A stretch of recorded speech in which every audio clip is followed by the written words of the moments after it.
episode 18 of SGPN's The Daily Dog. I'm your host, Britton Hess, and I'm here with my three favorite Underdog fantasy plays for Wednesday, June 26, 2024. Let's get right into it after I give you the promo code, which is DailyDog, DAILYDOG at UnderdogFantasy.com or on the Underdog Fantasy app. Helps me out when you guys sign up with that code, and I've actually got word that some people have actually done it, so that's great. If you're new to Underdog Fantasy, and you use that code, you'll get up to a $250 deposit match bonus, and it's definitely worth it, especially if you're using promo plays. I'll get into those a little bit later, but for now, let's get right into it. Yesterday's show picks, not the greatest thing in the world. Messi did not get on the score sheet. We needed a goal or assist for him in the Copa America game. Argentina didn't score until like the 88th minute in that game, so there just wasn't enough offense for us to really get through.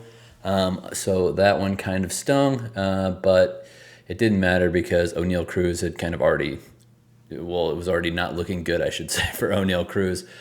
He only had a single in that game. We needed higher than 1.5 total bases. I wish I would have had Bryan Reynolds, but more on him later. The O'Neal Cruz he got a knock, but it was not a double, and he only got on base once in 5 at-bats. The other one was Matt Olson, higher than 1.5 total bases. That game got delayed. I don't know what the heck is up in St. Louis.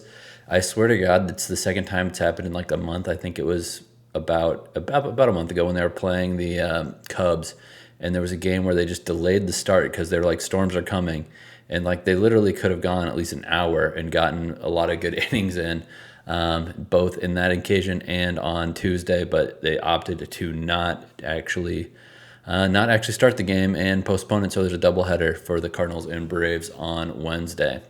But that's neither here nor there. There was some good news. If you follow me on Twitter and if you are following this YouTube channel, you can see my shorts. I try to put out a couple shorts a week that take advantage of Underdog promos that show up in the app from time to time. I put those out usually between about 45 minutes to 2 hours before the games start. I just am usually trying to, when those promos show up in my app, I try to create a slip that's actually plus EV. And I try to get a video together, share it with everybody, and make sure as many people see it as possible. So make sure you're subbing so you don't miss that, because today we had Sabrina Ionescu higher than half of a point for the New York Liberty. Obviously, she did that. We had Aaron Judge home run. He did that late in the game versus the Mets, which was pretty awesome. And we had a Matt Olson home run, which was voided because that game never went off. So we got a 4.5x multiplier essentially on a Aaron Judge home run. That translates to plus 350 in sportsbook terms. And again, I guess it's possible that Ionescu would not score a point in her WNBA game, but come on, let's be serious. She's a star player. She's outside of a freak injury, she's going to get there. For all intents and purposes, it's a 99.9% chance of happening. So, like I said, it was plus 450 or 4.5x multiplier, which translates to plus 350 in sportsbook terms. On your sports books, you were not getting Aaron Judge plus 350 at a home run today versus the Mets. You were getting plus 210, plus 220 is about the highest I saw it, plus 2. So again, using these apps and taking advantage of these promos is a great way to get plus EV on your bets, because again, you're not going to get plus 350 on Aaron Judge at home run. So again, we won on our shorts play, and if you've been following those since the beginning of this show, you're doing quite well. So the $10 that I max risked on this promo play was the $100 we've done on promos on shorts. We've returned $274. So we've made $174 in profit, not total, $174 in profit on 100 risked on promos. That is 174% return on your money. So yeah, it's doing well. Make sure you're following for those, because the promos have been hotter than the show plays lately. I mean, everything's going to come in waves. We're kind of in a downswing right here, but again, sticking with the process, doing what we love, doing it the right way, and trying to put together winning slips. So let's get right into it. Enough about yesterday. You can't go back in time and make winning bets and make winning picks, so let's get into it. We're going to go to the Pirates-Reds game again. This time we are going with Bryan Reynolds, 22-game hit streak. The guy is on fire. We're taking in higher than 1.5 total bases versus the Reds and Graham Ashcraft. Graham Ashcraft is a pretty average pitcher at best. He can get knocked around a bit. And Bryan Reynolds is basically the hottest hitter in baseball right now. So 22 consecutive games with a hit. in those games, he's gone higher than 1.5 total bases, 15 out of those 22. So he's getting multiple hit games, he's getting home runs, he's getting doubles, he's even getting triples. This guy is amazing at the plate, and I think Graham Ashcraft is a guy that he can definitely score some hits on, especially given the current form he is in. It's not exactly a Cy Young season for Graham Ashcraft. He's got a 5.05 ERA. He's had 12 starts on the year and he's allowed 5+ hits 10 times in those 12 starts. So again, if he's giving up 5-6 hits against the Pirates here, obviously Bryan Reynolds is doing some damage in that equation. He's also allowed 9 home runs in those 12 games, and he's gone 6+ innings only 3 times. So it's kind of been early and often. Hopefully we get this one done early with Bryan Reynolds in his first or second at-bat versus Ashcraft, and we don't have to sweat it too long. This game is early. It's starting at 10:10 a.m. in Pacific time and 1:10 p.m. on the East Coast. There could be some weather interference here.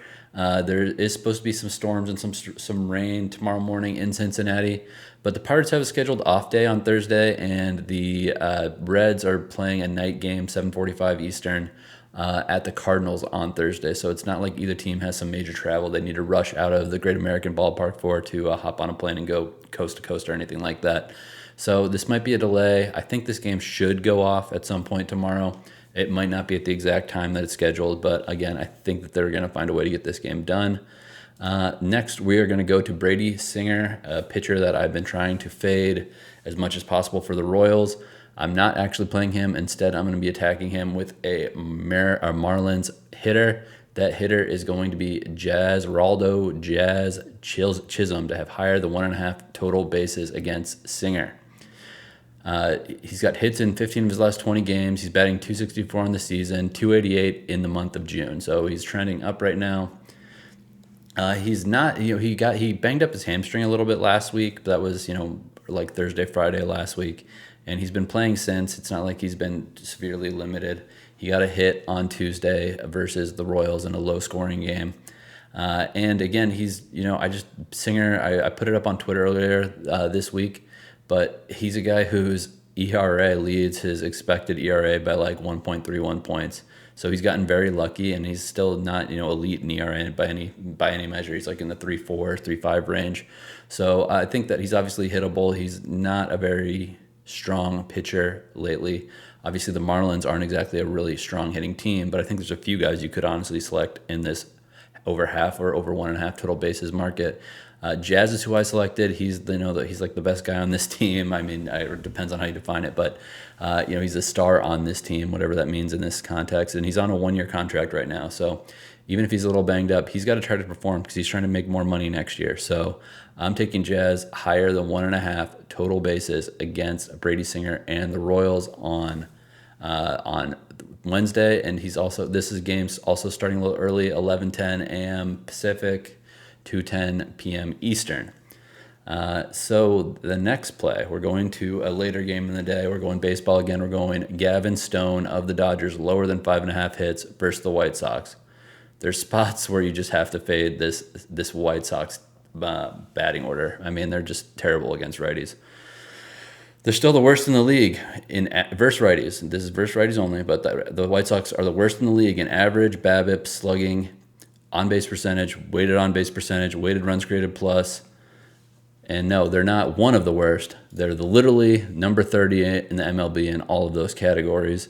And Gavin Stone is quietly having a nice year. He's got 14 starts with 3.04 ERA. It's a little bit ahead of his FIP and xFIP, but nothing too outlandish. And again, if regression is coming, I would not expect it to be versus this White Sox team who is, like I said, horrible against righties. He's had 14 starts this year. He's allowed 6+ hits 5 times, but in his last 5 starts, he's allowed 6+ hits once. That one time was against the New York Yankees. I'm not sure anyone outside of Luis Robert would even make the Yankees roster on this White Sox team.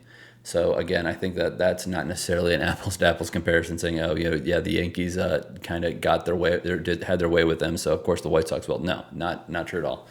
5.5 is way too high, and it's only a 0.9x multiplier. I think that this number is going to go to 5 flat by the time first pitch is thrown. So I would not wait getting this in your slip. Gavin Stone, lower than 5.5 hits allowed against the White Sox. So these 3 plays together. Bryan Reynolds, higher than 1.5 total bases against the Reds.